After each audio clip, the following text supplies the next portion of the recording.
Hi అండి. గుడ్డు కర్రీని ఎప్పుడు చేసుకునే విధంగా కాకుండా ఒకసారి ఇలా చేయండి. ముందుగా ఉడికించిన గుడ్లను 2 భాగాలుగా కట్ చేసుకోండి. ప్యాన్లో నూనె వేడి చేసి ఉడికించిన గుడ్లను వేసి 2 వైపులా 2 నిమిషాలు ఫ్రై చేయండి.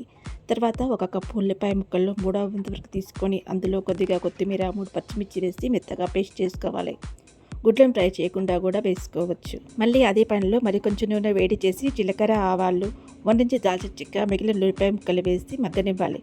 ఉల్లిపాయ ముక్కలు మెత్తబడిన తర్వాత ప్రిపేర్ చేసి పెట్టుకున్న పేస్ట్ వేసి పచ్చివాసన పోయి నీళ్లు పూర్తిగా ఇంకే వరకు ఫ్రై చేయాలి. పేస్ట్ దగ్గర పడిన తర్వాత 1 టీ స్పూన్ అల్లం వెల్లుల్లి పేస్ట్ వేసి మరొక నిమిషం పాటు ఫ్రై చేసి 1/2 టీ స్పూన్ పసుపు, ధనియాల పొడి, 1 టీ స్పూన్ కారము, సరిపడ ఉప్పు వేసి అందులో 1½ గ్లాస్ పాలు పోసి మూత పెట్టి ఆయిల్ సెపరేట్ అయ్యే వరకు ఉడికించండి. ఆయిల్ పైకి తేలింది కదా, ఇప్పుడు 1 గ్లాస్ వాటర్ కలుపుకొని ఉడికించిన గుడ్లు వేసి మూత పెట్టి మీడియం ఫ్లేమ్లో 5 నిమిషాలు ఉడికించండి. చివరిగా కొద్దిగా గరం మసాలా, కొత్తిమీర వేసి దించేయండి. చూసారు కదా, మరి ట్రై చేయండి.